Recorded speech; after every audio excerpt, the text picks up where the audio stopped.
Type of chemical reactions के बारे में पढ़ेंगे। टाइप ऑफ केमिकल रिएक्शंस, जो रासायनिक अभिक्रियाएं होती हैं वह 4 प्रकार की होती हैं। Combination reactions, decomposition reactions, displacement reactions and double displacement reaction. तो पहले हम लोग पढ़ेंगे कम्बिनेशन रिएक्शन। कम्बिनेशन रिएक्शन, जब 2 या 2 से अधिक अभिकर्मक आपस में क्रिया करके एक उत्पाद बनाते हैं उसे हम कम्बिनेशन रिएक्शन कहते हैं, संयोजन अभिक्रिया कहते हैं। A product is form from more than 2 reagent is known as combination reaction. वह रासायनिक अभिक्रियाएं जिसमें 2 या 2 से अधिक अभिकर्मक आपस में क्रिया करके एक उत्पाद बनाते हैं उसे कम्बिनेशन रिएक्शन कहते हैं। जैसे CaO, ए चूना है और इसकी अभिक्रिया जल से होती है तो ए बनता है क्विकलाइम, और ये क्रिया तीव्र गति से होती है और इसमें ऊष्मा का निर्माण होता है, ऊष्मा निकलती है, एक्सोथर्मिक अभिक्रिया होती है अर्थात ऊष्मा निकलती है। दूसरा उदाहरण ले सकते हैं कि जब कार्बन क्या होता है, जलता है, तो जब कार्बन जलता है तो कार्बन डाइऑक्साइड बनती है, कार्बन डाइऑक्साइड बनती है। तो हमने देखा क्या कि कार्बन और ऑक्सीजन आपस में संयोग करके कार्बन डाइऑक्साइड बना रही हैं। तो 2 अभिकर्मक कार्बन और ऑक्सीजन मिलकर कार्बन डाइऑक्साइड बना रही हैं। तीसरा एग्जाम्पल हम देख रहे हैं कि हाइड्रोजन गैस है और हाइड्रोजन गैस ऑक्सीजन से क्रिया करके यह जल बना रही है। तो यहाँ हमने क्या देखा कि ये संयोजन अभिक्रिया है अर्थात हाइड्रोजन और ऑक्सीजन आपस में संयोग करके एक उत्पाद बना दे रही हैं, जल बन जा रहा है। तो ये सब क्या है, एक कम्बिनेशन रिएक्शंस का एक एग्जाम्पल है। अगला उदाहरण हम लेंगे कि burning of methane, natural gas. Natural gas में भी हम देखते हैं कि जब ये जलता है तो मेन उत्पाद क्या है, CH4, एक गैस है और प्लस ऑक्सीजन। क्या होता है जब मीथेन का दहन होता है तो एक कार्बन डाइऑक्साइड बनती है और जल बनता है, कार्बन डाइऑक्साइड और जल बनता है। और ये जानते हैं हम कि किसी भी कार्बनिक कंपाउंड का जब दहन होता है, कंब्यूशन होता है, तो कार्बन डाइऑक्साइड और ये जल बनता है, कार्बन डाइऑक्साइड और जल बनता है। तो ये क्या है, 2 कंबाइंड हैं, ये 2 रिएक्शन क्या है, कंबाइन किए हैं अर्थात 2 रिएजेंट मीथेन और ऑक्सीजन क्या है, कंबाइन करके कार्बन डाइऑक्साइड और H2 बना रहे हैं। अगला उदाहरण हम लेंगे कि थोड़ा सा इसको बैलेंस कर लिया जाए। यहाँ 2 2 4 है, यहाँ 2 कर दिया जाए तो ये 4 हो जाएगा। मैंने कार्बन 1, हाइड्रोजन 4, 2 2 4 अर्थात हाइड्रोजन 4, और यहाँ 4 जो है लेफ्ट साइड में क्या है, ऑक्सीजन के एटम हैं, और राइट साइड में भी 2 और 2 4 हैं। अगला उदाहरण यह है, हम ले सकते हैं एग्जाम्पल कि जब ग्लूकोज का दहन होता है अर्थात C6H12O6, ये क्या है, लिविंग सेल्स के अर्थात जितने भी लिविंग ऑर्गेनिज्म होते हैं उनके सेल्स में क्या होता है, ऑक्सीडेशन की क्रिया होती है, और जब ऑक्सीडेशन की क्रिया होती है तो कार्बन डाइऑक्साइड और जल बनता है और साथ साथ एनर्जी उत्पन्न होती है। और इस एनर्जी का जो यूटिलाइजेशन होता है सभी जीव अपने बायोलॉजिकल एक्टिविटी में करते हैं। माने oxidation of glucose in our cells present of oxygen and produce carbon dioxide and H2 as well as produce energy and this energy utilise in our biological activity. अर्थात जब इस ग्लूकोज का दहन होता है हमारे सेल्स के माइटोकॉन्ड्रिया में तो कार्बन डाइऑक्साइड और जल बनता है, अर्थात इसको बैलेंस कर लिया जाए 6 6 और 6। तो हमने क्या देखा कि इसमें ग्लूकोज और क्या है, ग्लूकोज और क्या है, ऑक्सीजन आपस में क्रिया करके ये क्या है, CO2 H2 और एनर्जी का निर्माण करते हैं। इस प्रकार हमने क्या देखा, कम्बिनेशन रिएक्शन। और इसके बाद हम लोग वियोजन अभिक्रियाओं के बारे में पढ़ेंगे 2, अर्थात हम लोग आगे पढ़ेंगे डीकम्पोजिशन रिएक्शन। Composition reactions. जब कोई रासायनिक अभिक्रियाएं किसी बाह्य कारक की उपस्थिति में क्या होती है, प्रोड्यूस होती हैं, उसे हम डीकम्पोजिशन रिएक्शन कहते हैं। अर्थात जब कोई रासायनिक अभिक्रियाएं किसी बाह्य कारक के प्रभाव से होती हैं और जो अभिकर्मक होते हैं वह डीकम्पोज हो जाते हैं, माने एक या एक से अधिक उत्पाद बनाते हैं, उसे वियोजन अभिक्रियाएं कहते हैं। और वियोजन अभिक्रियाएं निम्न प्रकार की होती हैं। पहला होता है थर्मल डीकम्पोजिशन रिएक्शन। डीकम्पोजिशन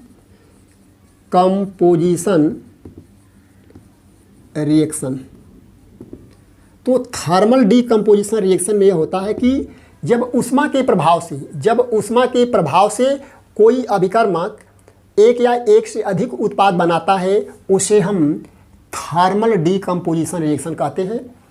अर्थात those reaction in which present of heat and produce more than one product known as the thermal decomposition reaction.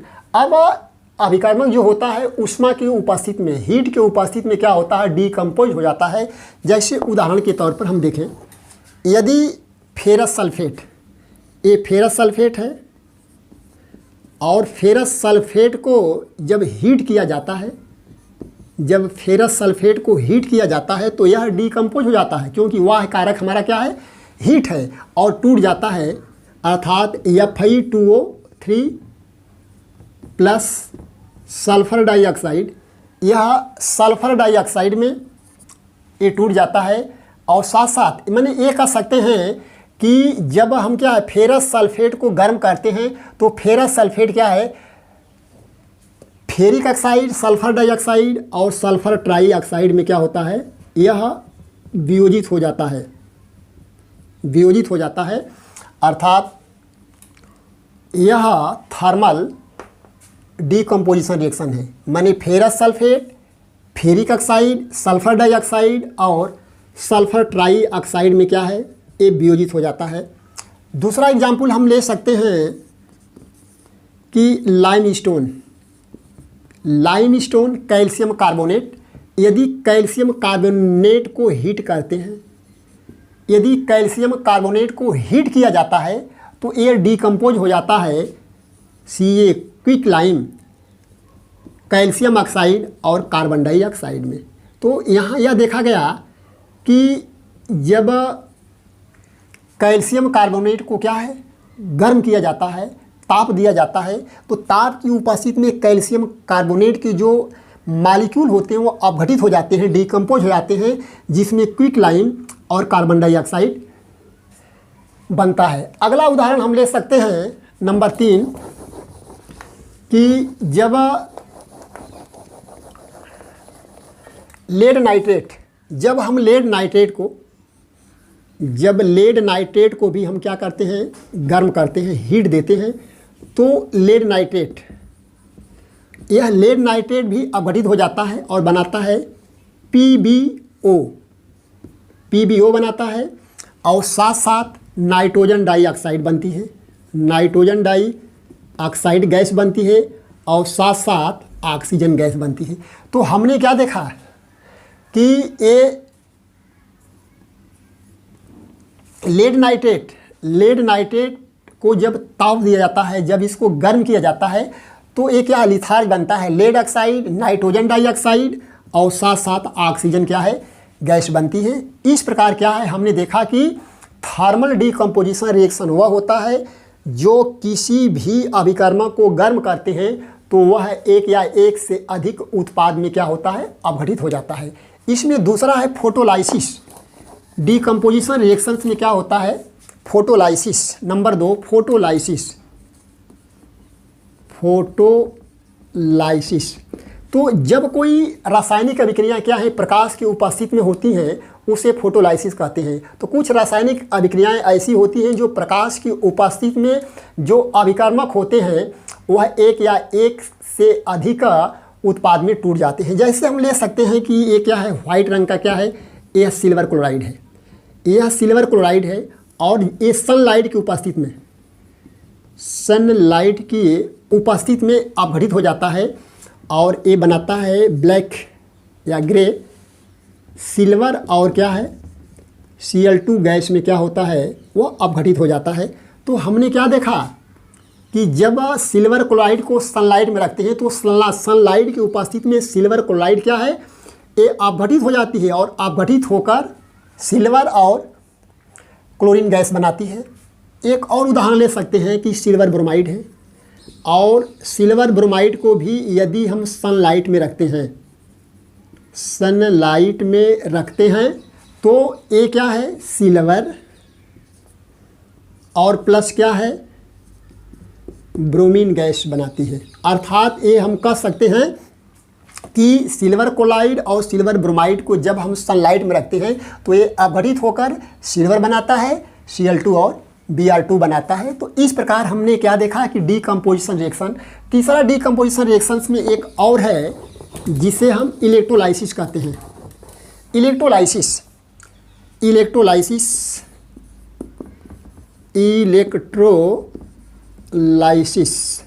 अब इलेक्ट्रोलाइसिस में क्या होता है कि जब किसी अभिकर्मक का जली विलयन बनाया जाता है और जली विलयन में जब विद्युत धारा को प्रवाहित किया जाता है तो विद्युत धारा क्या होता है, विद्युत धारा की उपस्थिति में जो अभिकर्मक होते हैं, जो रिएजेंट होते हैं वो अपघटित हो जाते हैं। फॉर एग्जाम्पल जैसे जल है, जल में विद्युत धारा प्रवाहित किया जाता है तो हाइड्रोजन और ऑक्सीजन में क्या होती है यह डिसोसिएट हो जाती है। माने इलेक्ट्रिक की उपस्थिति में इसका लाइसिस होता है, माने यह अपघटित हो जाती है H2 और बनाती है हाइड्रोजन और ऑक्सीजन। यदि हम KCl ले लें और KCl का जब क्या है, जब KCl का इलेक्ट्रोलाइसिस होता है तो ये भी क्या है, ये भी अपघटित हो जाता है। अर्थात K और Cl2 में क्या होता है, Cl2 में इसका लाइसिस होता है, माने अपघटन हो जाता है, ये टूट जाता है। तो इस प्रकार हमने देखा कि डीकम्पोजिशन रिएक्शन 3 प्रकार के होते हैं। थर्मल डीकम्पोजिशन रिएक्शन जो प्रकाश की उपस्थिति में अभिकर्मक टूटते हैं। दूसरा है फोटोलाइसिस अभिक्रिया या फोटोलाइसिस जो प्रकाश की उपस्थिति में क्या होते हैं अभिकर्मक डीकम्पोज हो जाते हैं। और थर्ड होता है इलेक्ट्रोलाइसिस। इलेक्ट्रोलाइसिस में क्या होता है कि जब किसी अभिकर्मक का जली विलयन बनाते हैं, लिक्विड सॉल्यूशन बनाते हैं और उसमें इलेक्ट्रोड को प्रवाहित करते हैं, कैथोड और एनोड को, तो क्या होता है कि वह अपघटित हो जाती है। कैथोड पर जो पॉजिटिव आयन होते हैं वह क्या होते हैं कलेक्ट होते हैं, और जो एनोड होते हैं उस पर गैस मुक्त होती है। या जो ऋणायन कोई अभिकर्मक होते हैं तो वो आकर क्या होते हैं कलेक्ट होते हैं। तो इस प्रकार हमने क्या किया कि डीकम्पोजिशन रिएक्शन के बारे में पढ़ा। अब इसके बाद हम पढ़ेंगे विस्थापन अभिक्रियाएं, डिस्प्लेसमेंट रिएक्शंस के बारे में हम चर्चा करेंगे नंबर 3। तो डिस्प्लेसमेंट रिएक्शन, विस्थापन अभिक्रिया, इसमें यह होता है कि अभिकर्मक में जो एक्टिव एलिमेंट होते हैं, जो एक्टिव होते हैं वह कम क्रियाशील, माने जो इसमें एटम या तत्व क्या होते हैं एक्टिव होते हैं, जो अभिकर्मक एक्टिव होते हैं वह कम क्रियाशील यौगिक के किसी परमाणु को विस्थापित कर देते हैं। जैसे ले लिया जाए Fe को यदि हम कॉपर सल्फेट के विलयन में क्या है कॉपर सल्फेट के विलयन में डालते हैं, तो जब Fe को कॉपर सल्फेट के विलयन में क्या है डालते हैं तो Fe जो होता है वह कॉपर की तुलना में बहुत अधिक सक्रिय है। तो हमेशा क्रियाशील जो तत्व होते हैं कम क्रियाशील को क्या है उसके स्थान से रिप्लेस कर देते हैं। तो जब किसी अभिक्रिया में कोई तत्व किसी कम क्रियाशील तत्व को उसके यौगिक से विस्थापित कर देते हैं, उसे विस्थापन अभिक्रिया या डिस्प्लेसमेंट रिएक्शन कहते हैं। अर्थात Fe कॉपर को डिस्प्लेसमेंट कर देगा क्योंकि Fe सक्रिय है और Cu कम सक्रिय है। अर्थात बन जाएगा FeSO4 और साथ साथ कॉपर क्या हो गया पृथक हो जाएगा। अगला उदाहरण लेंगे हम जिंक। जिंक को यदि क्या है कॉपर सल्फेट के विलयन में डालते हैं तो कॉपर सल्फेट के विलयन में डालने पर कॉपर कम क्रियाशील है, जबकि जिंक क्या होता है कॉपर की तुलना में अधिक क्रियाशील है। तो जिंक जो होता है वह क्या होता है वह कॉपर को रिप्लेस कर देता है, अर्थात हो जाएगा जिंक सल्फेट और कॉपर। एक और उदाहरण हम ले सकते हैं, यदि हम लेड को यदि हम कॉपर क्लोराइड के विलयन में कॉपर क्लोराइड के विलयन में डालते हैं तो जो लेड होता है वह कॉपर से अधिक क्रियाशील होता है, अर्थात वह कॉपर को उसके स्थान से हटा देगा और हो जाएगा लेड क्लोराइड हो जाता है। और लेड क्लोराइड के बाद जो कॉपर जो होता है वह क्या होता है, वह पृथक हो जाता है। तो इस प्रकार हमने यह देखा कि किसी रासायनिक अभिक्रिया में जो अभिकर्मक होते हैं उसमें कोई तत्व अधिक क्रियाशील है तो कम क्रियाशील वाले तत्व को उसके कंपाउंड से पृथक हो जाते हैं। इसके बाद हम लोग पढ़ेंगे डबल डिस्प्लेसमेंट रिएक्शन। तो नंबर 4 डबल डिस्प्लेसमेंट रिएक्शन। तो उभय अपघटन अभिक्रियाओं में हम ये जानते हैं कि जब अभिकर्मक, जैसे 2 अभिकर्मक हैं तो उन अभिकर्मकों के जो आयन होते हैं और जो रेडिकल होते हैं, मूलक होते हैं, आपस में क्या होते हैं, एक्सचेंज हो जाते हैं। इसे हम कहते हैं उभय माने दोनों। तो जब जैसे एग्जाम्पल ले लिया जाए, सोडियम सल्फेट है और सोडियम सल्फेट की जो क्रिया होती है बेरियम क्लोराइड से करा दी जाती है। तो अब जो सोडियम आयन होते हैं Cl आयन से क्रिया करते हैं, अर्थात सोडियम और Cl एक साथ और बेरियम और सल्फेट एक साथ, अर्थात वह रासायनिक अभिक्रिया जिसमें मूलक और जो आयन होते हैं वह क्या होते हैं, एक दूसरे से एक्सचेंज हो जाते हैं। इसे हम कहते हैं उभय अपघटन। अर्थात जो सोडियम होता है वह बेरियम को हटाकर Cl के साथ क्रिया करता है और बेरियम जो होता है Na को रिप्लेस करके क्या है, सल्फेट से क्रिया करते हैं। अर्थात इसमें एक अभिकर्मक से दोनों जो क्या होते हैं, मूलक होते हैं, जो आयन होते हैं वह क्या होते हैं, वो अगले अभिकर्मक के मूलक से क्रिया कर लेते हैं। जैसे सोडियम और Cl दोनों आपस में क्रिया कर लेंगे, अर्थात 2NaCl, और जो बेरियम और सल्फेट है एक साथ क्रिया कर लेते हैं, अर्थात बेरियम सल्फेट। तो इसे हम क्या करते हैं, कहते हैं उभय डिस्प्लेसमेंट रिएक्शन। माने इस अभिकर्मक में दोनों रेडिकल या आयन का क्या होता है, एक दूसरे में अदला बदली हो जाती है। इस प्रकार हम उभय अपघटन अभिक्रियाओं के बारे में अध्ययन किए। इसके बाद हम लोग ऑक्सीडेशन और रिडक्शन के बारे में पढ़ेंगे कि ऑक्सीडेशन और रिडक्शन क्या होते हैं। लास्ट इस चैप्टर का है oxidation and reduction. Oxidation and reduction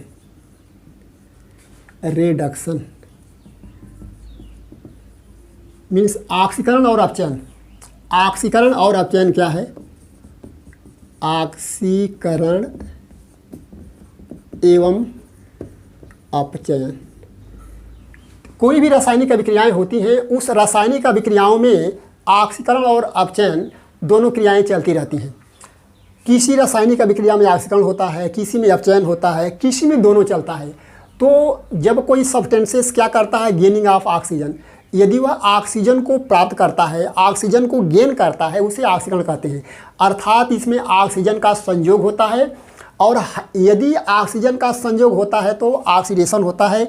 जैसे कॉपर की अभिक्रिया ऑक्सीजन से हो रही है तो बनेगा कॉपर ऑक्साइड। इसमें क्या है, इसमें कॉपर ने क्या किया है, ऑक्सीजन को गेन किया है, कॉपर ऑक्सीडाइज हुई है, मैंने copper oxidise in copper oxide में। तो कॉपर ने ऑक्सीजन को गेन करके क्या बनाया है, कॉपर ऑक्साइड। तो किसी रासायनिक अभिक्रिया में जब कोई सब्सटेंसेस, जब कोई अभिकर्मक क्या है, ऑक्सीजन को ग्रहण कर लेता है और कोई कंपाउंड बनाता है या हाइड्रोजन पृथक होती है, जैसे HCl है। HCl में क्या है, हाइड्रोजन क्या हो गई, पृथक हो गई, और Cl2 क्या हो गई, अलग हो गई। तो यदि हाइड्रोजन पृथक होती है तभी ऑक्सीडेशन की क्रिया होती है। और अपचयन में क्या होता है कि अपचयन में क्या है, ऑक्सीजन पृथक होती है, ऑक्सीजन पृथक होती है और साथ साथ क्या होता है, हाइड्रोजन क्या है, जुड़ती है। मान लीजिए ये क्या है, H2 है और Cl2 है, तो ये H2 ने Cl से क्या क्रिया करके क्या बनाया, HCl बनाया। तो हमने क्या देखा कि यहाँ क्या है, यहाँ अपचयन हो रहा है, माने हाइड्रोजन संयोग करती है, हाइड्रोजन जब संयोग करेगी तो वह ऑक्सीकरण होगा। यदि जब हाइड्रोजन पृथक होता है तो क्या होता है, ऑक्सीकरण होता है। कुछ ऐसे भी एग्जाम्पल हैं जिनमें क्या है, ऑक्सीकरण और अपचयन दोनों होता है। तो हमने क्या देखा कि जब कोई कंपाउंड ऑक्सीजन को गेन करता है अर्थात ग्रहण करता है, वहाँ ऑक्सीकरण होता है। यदि वह हाइड्रोजन पृथक होती है तभी क्या होता है, ऑक्सीकरण होता है। कुछ ऐसे रासायनिक अभिक्रियाएँ होती हैं जिसमें दोनों होती हैं, जैसे क्या है, कापर ऑक्साइड है और हाइड्रोजन से क्रिया होती है, इसे हीटेड किया जाता है तो बनता है क्या है, कापर और H2O। हमने क्या देखा, हमने ये देखा कि हाइड्रोजन ने क्या किया है, इस ऑक्सीजन को गेन किया है, अर्थात हाइड्रोजन ने ऑक्सीजन को ग्रहण कर लिया है, अर्थात प्राप्त कर लिया। Oxygen oxidise into H2O, hydrogen oxygen को ग्रहण करके जल बनाया है, अर्थात यहाँ ऑक्सीडेशन हो रहा है, ऑक्सीडेशन हो रहा है। और कापर ऑक्साइड से क्या है, ऑक्सीजन पृथक हो रही है। तो जब ऑक्सीजन पृथक होती है किसी यौगिक से, किसी कंपाउंड से, वहाँ अपचयन होता है, अर्थात कापर ऑक्साइड ऑक्सीडाइज नहीं हो रही है या रेड्यूस हो रही है, माने कापर ऑक्साइड रेड्यूस इन कापर, अर्थात कापर ऑक्साइड कापर में अपचयित हो जाती है, यहाँ रिडक्शन, अपचयन रिडक्शन होता है। तो इसे हम क्या है, रेडॉक्स अभिक्रिया भी कहते हैं, रेडॉक्स रिएक्शन। रेडॉक्स रिएक्शन क्या है, रेडॉक्स अभिक्रियाएं क्या होती हैं, वे अभिक्रियाएं जिनमें ऑक्सीकरण के साथ साथ रिडक्शन भी होता है, माने उसमें कुछ जो क्या होते हैं, एटम जो होते हैं वह ऑक्सीडाइज भी होते हैं और कुछ रेड्यूस भी होते हैं। तो यहाँ क्या है, ऑक्सीकरण भी हो रहा है और रिडक्शन भी होता है। तो किसी रासायनिक अभिक्रिया में ऑक्सीकरण और अपचयन जब दोनों साथ साथ होती हैं उसे रेडॉक्स अभिक्रिया कहते हैं। रेडॉक्स अभिक्रिया का एक और उदाहरण हम लेंगे, मैग्नीज ऑक्साइड। और यदि मैग्नीज ऑक्साइड की अभिक्रिया HCl से होती है, यदि HCl से होती है तो ये क्या बनाता है, MnCl2 बनता है, अर्थात MnCl2 बनता है, जल बनता है और साथ साथ क्या है, Cl2 बनता है। इसको बैलेंस कर दिया जाए,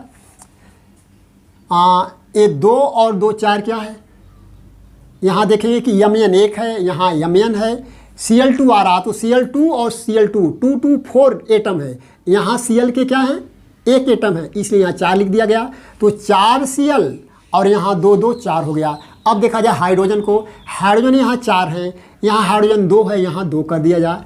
इस प्रकार ऑक्सीजन को देख लिया जाए, ऑक्सीजन 2 है और क्या है, यहाँ 2 है। तो इसमें हम देख रहे हैं कि क्या है, जो O2 है वो पृथक हो रही है और ऑक्सीजन क्या कर रहा है कि हाइड्रोजन जो ऑक्सीजन को गेन कर रहा है, तो एक का अपचयन हो रहा है, दूसरे का ऑक्सीकरण हो रहा है। तो वह रासायनिक अभिक्रिया जिसमें ऑक्सीकरण और अपचयन साथ साथ होते हैं उसे रेडॉक्स अभिक्रिया कहते हैं। मैंने those reaction in which present oxidation and reduction, मैंने ऑक्सीडाइज और रेड्यूस दोनों एक साथ चलता है किसी रिएक्शंस में, उसे हम क्या है, रेडॉक्स अभिक्रिया कहते हैं। धन्यवाद।